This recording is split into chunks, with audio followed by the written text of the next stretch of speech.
Hello and welcome to I Am with Eric Faria. I am your host, and it is my pleasure to have here with me today Darlene McGhee, who is the founder of Women Networking for Jesus Ministry. Yes. Okay, yes, I got it. You got it. I'm always afraid that I'm not going to get it, but yes. You got it. So how are you, Darlene? I'm doing very well, thank you. Well, thank you for being here. Yeah, thank you for having me. Yeah, we've tried to get you here since last year, but you know, it finally worked. It did. I believe that it's always like the right time, Yes. when it's the right time. It's timing. Yeah. Absolutely. Great.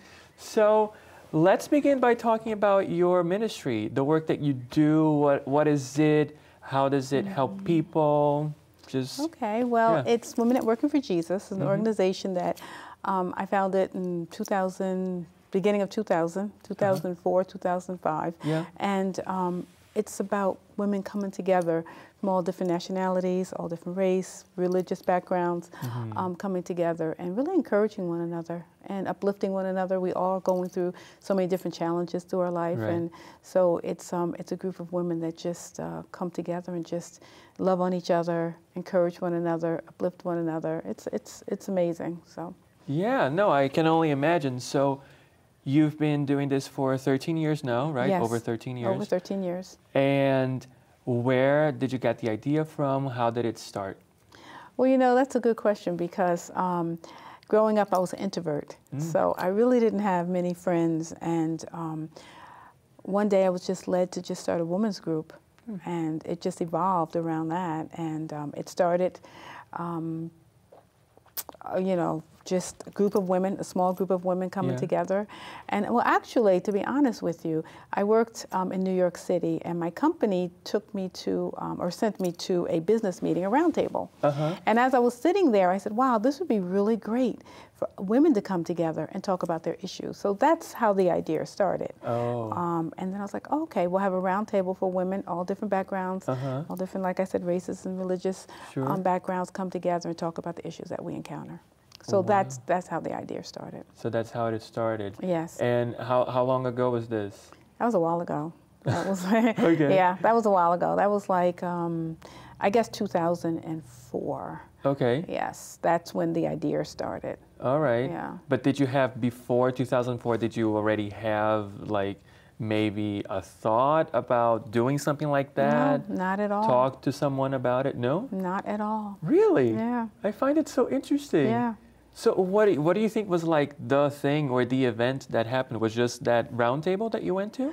Well, yeah, that's what triggered the thought. Yeah. And then I just thought it'd be cool for women to come together and just do the same thing. Because the roundtable, you know, you share different businesses come together. Right. Yeah, yeah. And start talking about, you know, different problems or different things that, you know, that we all encounter and how we can solve and what's good for one person to help the other person. And I thought it'd be great for women to do it, so. Very nice. Yeah. So you talked about being an introvert. I'm also an introvert. Oh, really? Yes, I am. See? Yeah. And I know how hard it can be sometimes for us to just get up and talk to people, especially people that we don't know, exactly. right? That first time, exactly. that barrier, yeah. Yes. And so can you talk a little bit about that, for example, how, because now you have a ministry, now you have like a round table that we're going to talk about, but how was it for you as an introvert to start a project like this? Oh my goodness, it was nerve-wracking, you know, to all of a sudden I just asked a group of women to come together. Some I knew and some I didn't. And I remember the first day, it was a microphone in my hand, like, what do I say? What do I do? You know, I was just like, I'm like, God's going to have to help me. And he did, because I had no idea. Yeah, Jesus, take the mic. Yes, and he did, because I just stood there and like, okay, what do I say here? I don't know these people, and I'm not, you know, very good with speaking and just being around a lot of people at one time. But it was amazing the first time, the first round table. It was God all the way. It totally wasn't me, because there was no way in the world that I could have, you know, done that without him. So it was totally him. That's great. Yes. So now you're here and you have a round table, you said like 3 to 4 times a year. A year, right? Correct. Yes. And so where do these women come from? What is like some places you were talking about, like even far away, they come from the furthest person was from Georgia. They come from DC, from New York, Boston, we have people from Boston, you know, so it's women, it's word of mouth.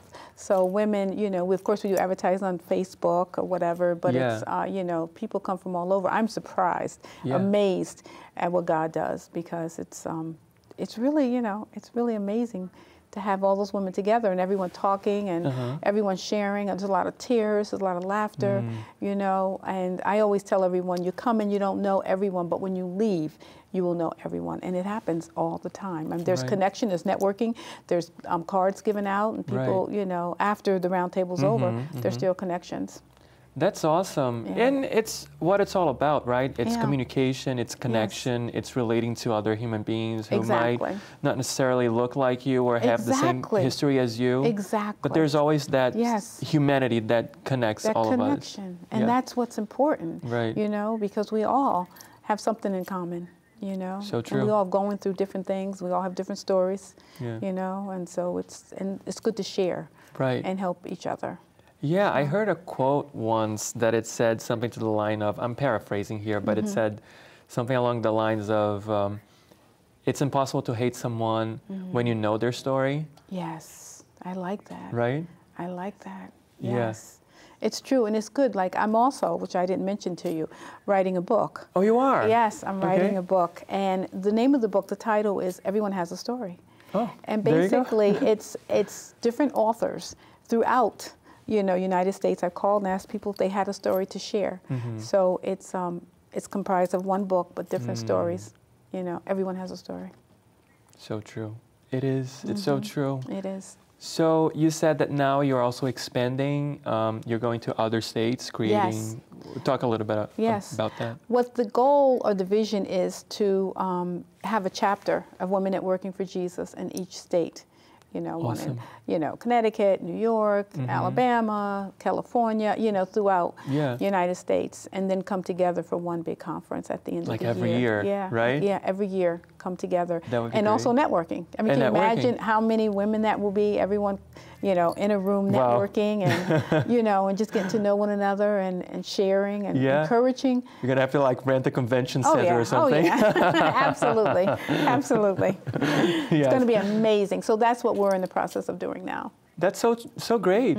So like, do you have people who are actively working with you and talking to you to make sure that the chapters are established? Yes. Yes, I do. I have so many people throughout United States. And so now we're in the planning stage of starting chapters. So I'm excited.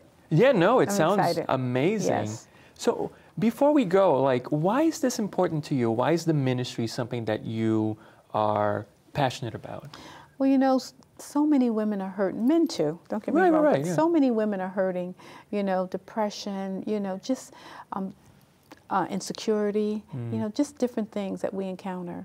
And I find that when we come together as one and just, you know, encourage, like my story might help you, your story might help someone else. And just to let them know, you know, we're loved, you know, and most of all, God loves us. So it's important to show the love of God to everyone. And it's just amazing how good medicine that is, you know, for each of us. Yeah. I am not a religious person, but just hearing you talk, I can sense like the theme of universality. Like we are all one, right? Regardless of whether you're a Christian, Jewish, we're all one. Buddhist, what have you, right? We're one, and we need to love each other. You might not believe what I believe. You might not look like I look like. But you know, God, you know, He instructs us to love everyone. He didn't say just love this group and just love that group, you know, and it's not about really religious, it's about really having a personal relationship, because there's a difference being religious and just having a personal relationship with God, and I think that's important. Yeah, and I think that's what's missing also a lot of the times when people use, for example, religion to exclude others. Exactly, and that's not what God intended. I totally get that. So this is a perfect moment for us to, you know, take a little break, but we'll be back. Okay. Wonderful. So stick with us. We'll be back after this break.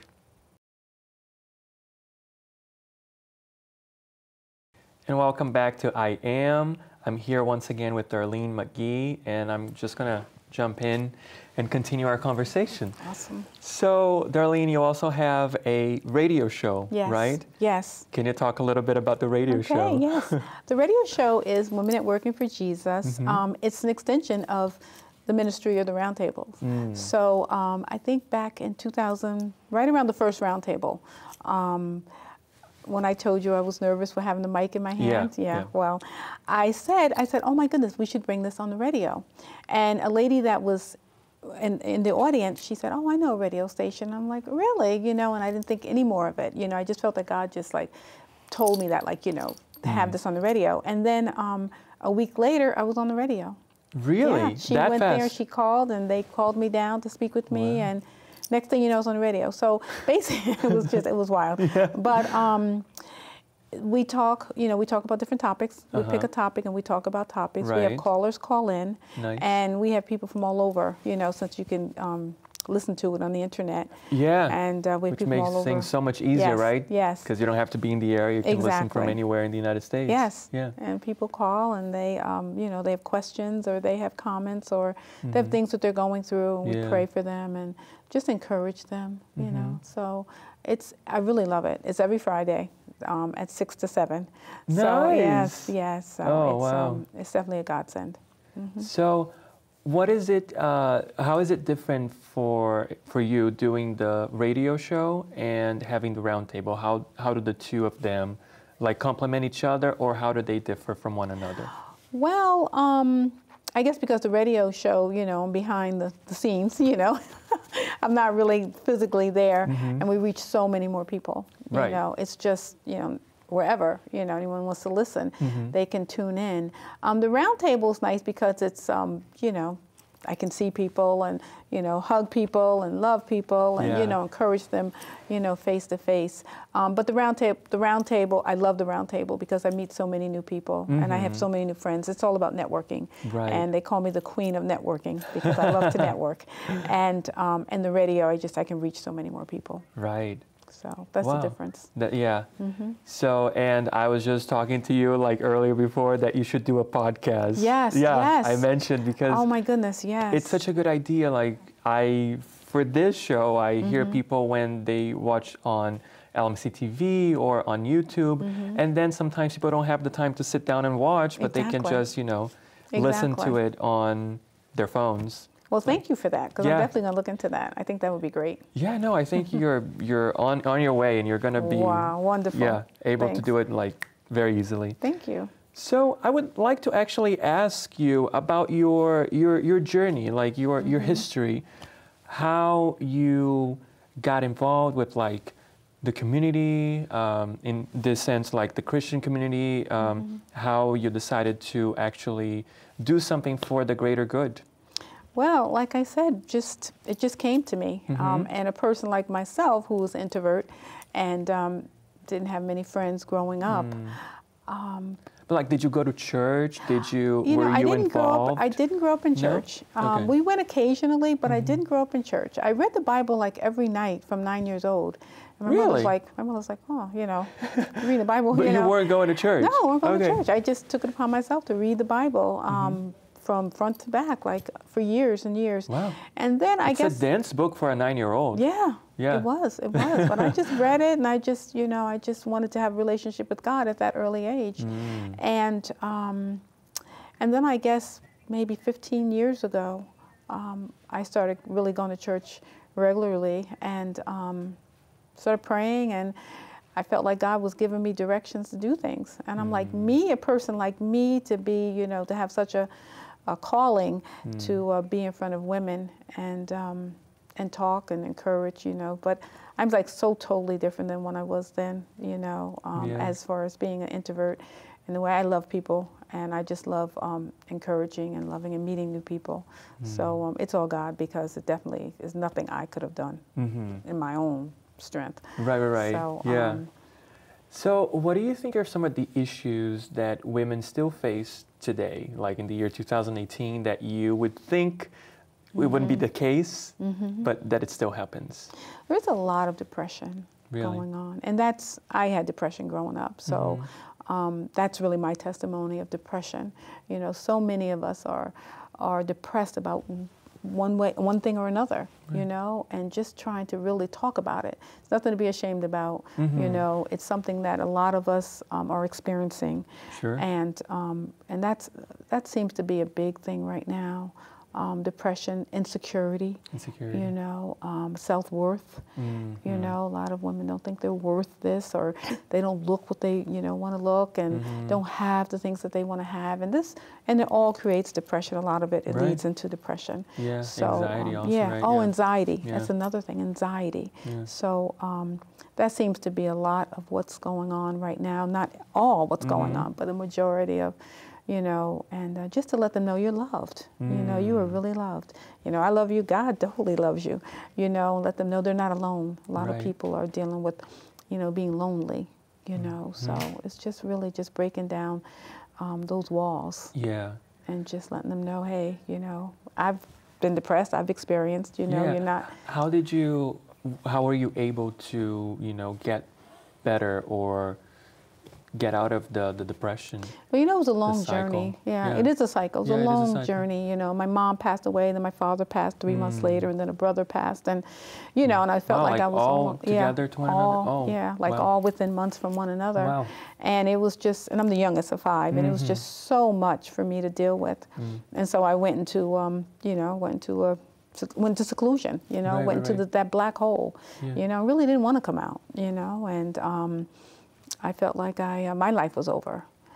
And a good friend of mine, who's a nurse at Greenwich Hospital, had the psych clinic call me, and I went there for therapy, and you know, and it was a process. Yeah. You know, it was a process, and I realized, hey, you know, I do have something to live for. Yeah. You know, and then a lot of prayer. Yeah. You know, so it was a process, and so I know how it feels, and I know what it is to be depressed, and it just creeps up. You know, next thing you know, you're in a black hole. You know, so I'd like to encourage people about that. They don't have to be there. They don't have to stay there. Right, right. No, I totally hear you.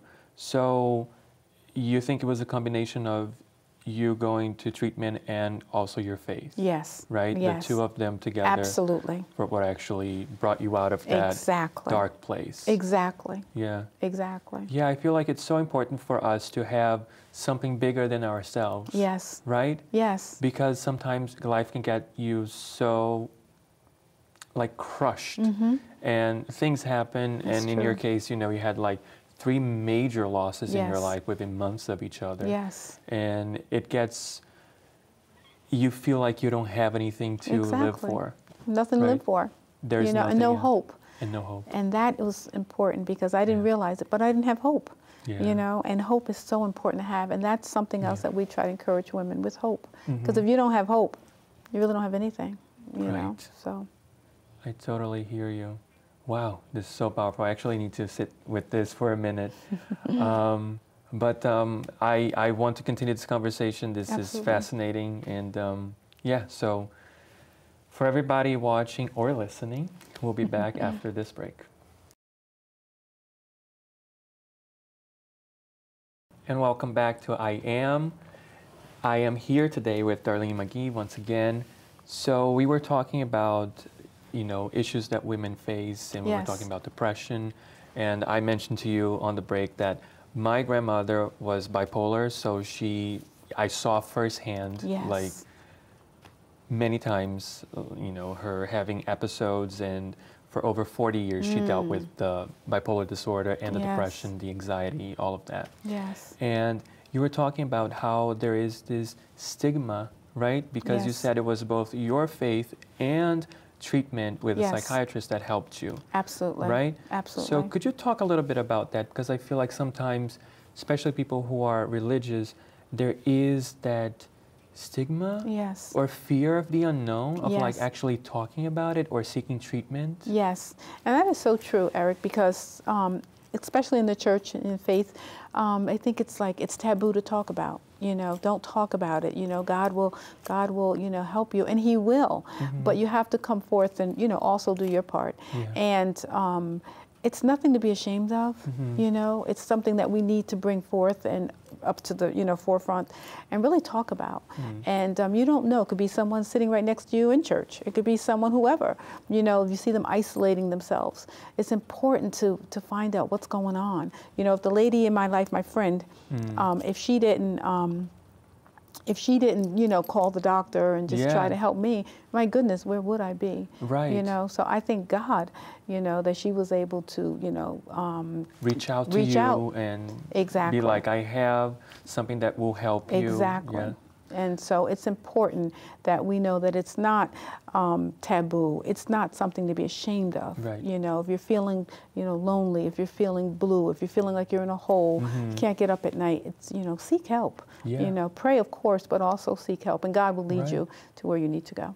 And I also believe that, you know, in helping yourself, right? If you go to church, you have faith, if you know, if you're what have you, but you believe in a higher power. Exactly.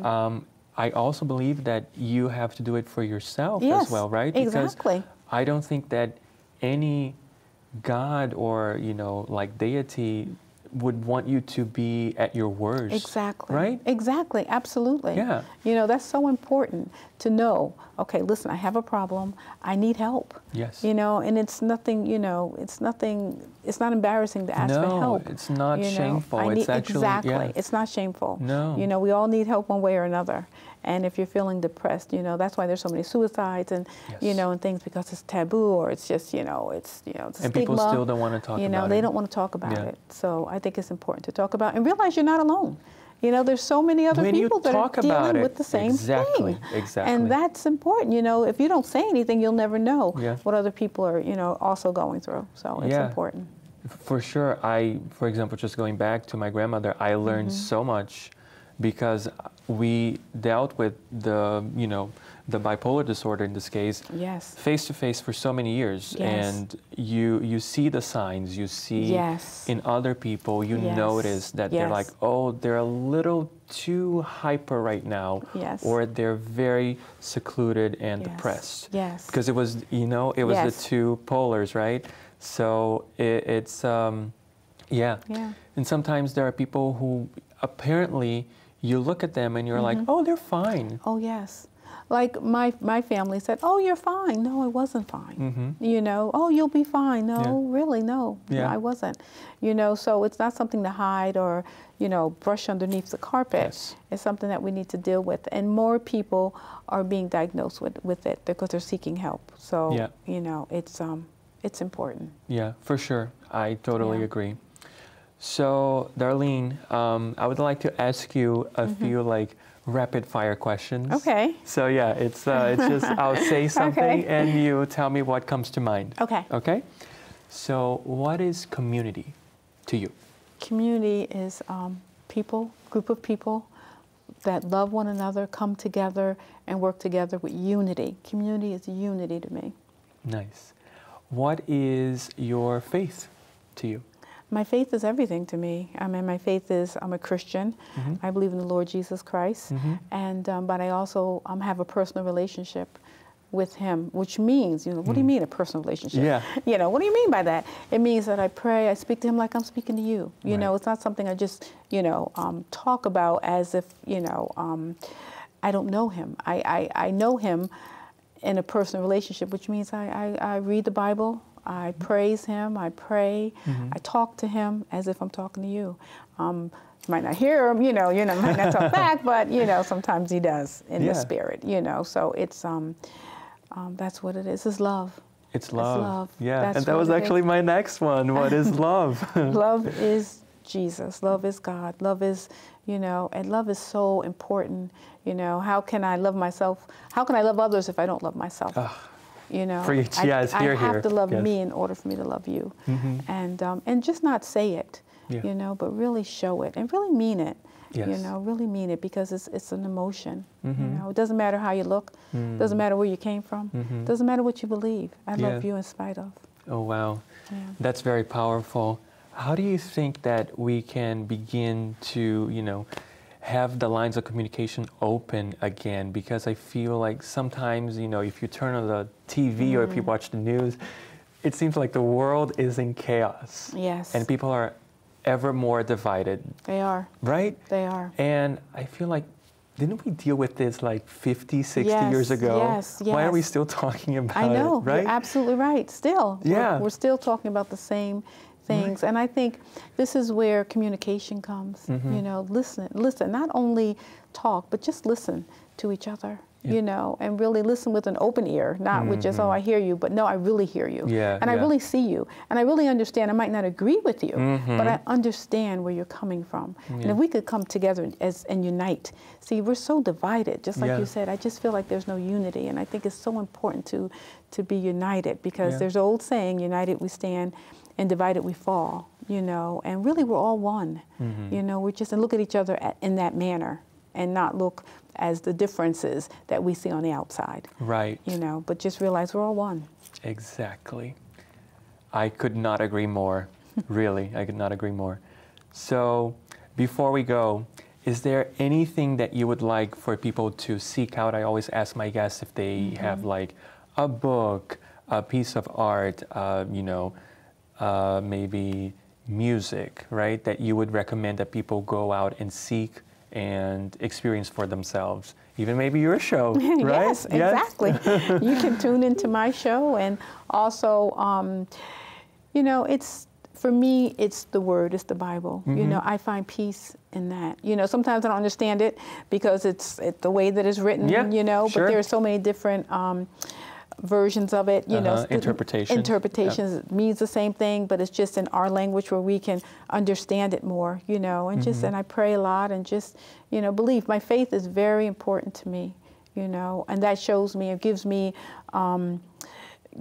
the love that I have for others. You know, my brother's like, oh my goodness, you say you love everyone, and actually I do. You know, even the ones that are, you know, stabbing me in the back, the ones that don't like me, you know, enemies. And that's the hardest thing, you know, to love someone that doesn't love you, or doesn't look like you know, whatever. Right. You know, and, or maybe saying like hateful things to you. Exactly. And you still have to turn around and just like, you know, I love you in spite of, and mean it. I feel like those people actually need more love than the others. They do. They absolutely do. You know, and so if you show them love when they're, you know, being mean or rude or whatever, you know, and then just keep it moving. You know, just keep it moving. Just, you know, love and just keep on going. And that's what I try to do. That's fantastic. So your show, where can people listen to it online? Oh, it's every Friday from 6 to 7, and that's 1350 a.m. It's WLNK is the radio station. And also you can listen to us online, www.wlnk.com. WLNK.com. Okay, from 6 to 7 p.m. Yes, yes. All right, great. Well, Darlene, this was a pleasure. Thank you so much for being here. Thank you. I really enjoyed it. Oh, me too. And I'm so glad that it worked out. Me too. Thank you, Eric. Thank you. Thanks. So for everybody watching, thank you so much. I will be back next week with a new episode, and I'll see you then. Bye now.